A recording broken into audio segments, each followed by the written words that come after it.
Berjumpa kembali, Shalom. Hari ini kita belajar dari 1 Samuel 13 ayat yang ke-13. Kata Samuel kepada Saul, perbuatanmu itu bodoh. Engkau tidak mengikuti perintah Tuhan Allahmu yang diperintahkannya kepadamu. Sebab sedianya Tuhan mengokohkan kerajaanmu atas orang Israel untuk selama-lamanya.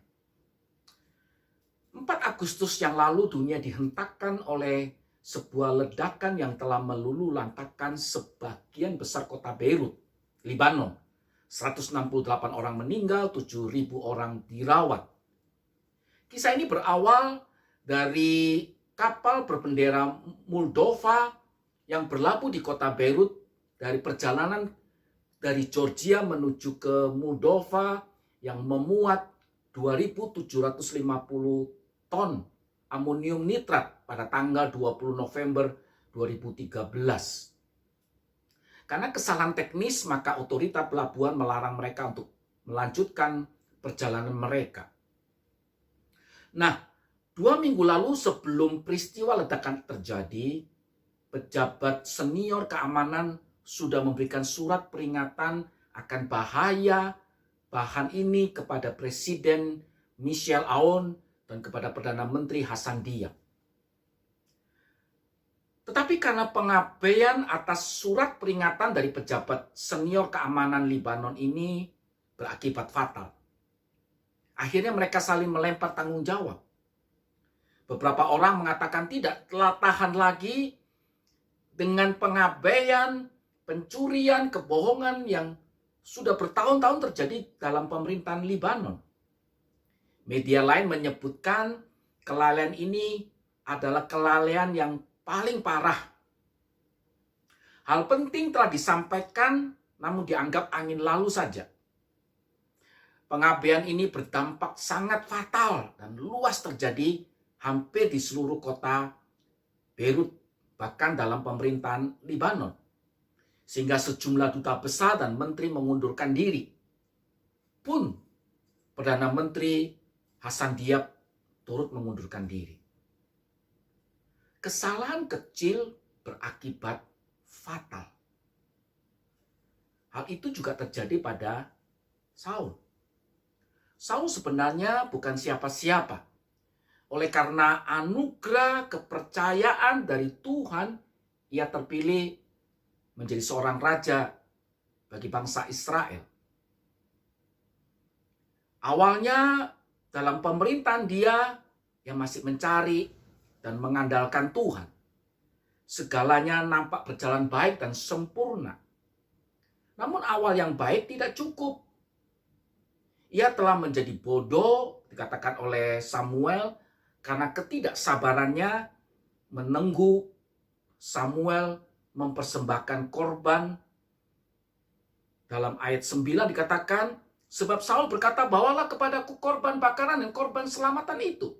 Lalu ia mempersembahkan korban bakaran yang seharusnya bukan wewenang dia, tapi wewenang Samuel.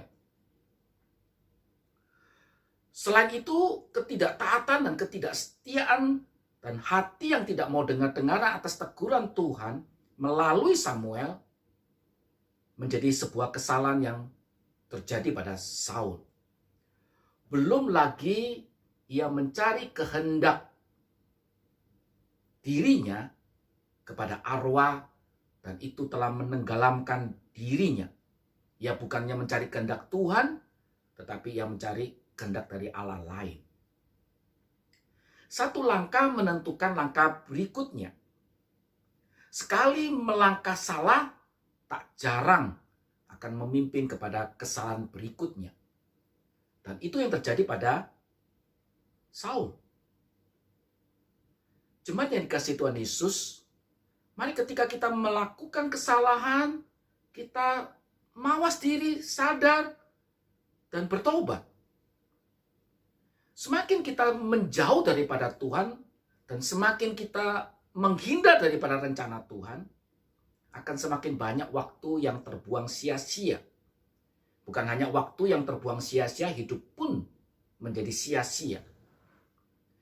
Karena kesalahan kecil dan terulang tidak hanya mengakibatkan kegagalan daripada Saul, dalam menggenapi rencana Tuhan atas dirinya, tetapi juga menghancurkan seluruh masa depan dia.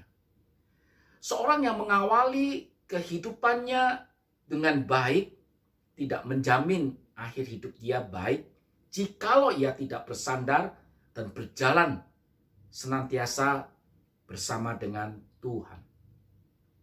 Daud juga pernah melakukan kesalahan, tetapi ketika Nabi Nathan menegur dia, dia langsung sadar, mohon ampun, dan berubah dalam hidup dia. Namun itu tidak terjadi pada Saul. Ketika Samuel menegur, ia beralasan ini dan itu dan menyalahkan orang lain.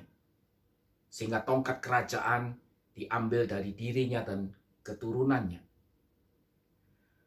Marilah kita setia dalam perkara-perkara yang kecil supaya Tuhan memberikan perkara-perkara yang besar dalam hidup kita.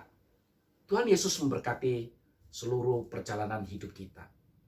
Amin.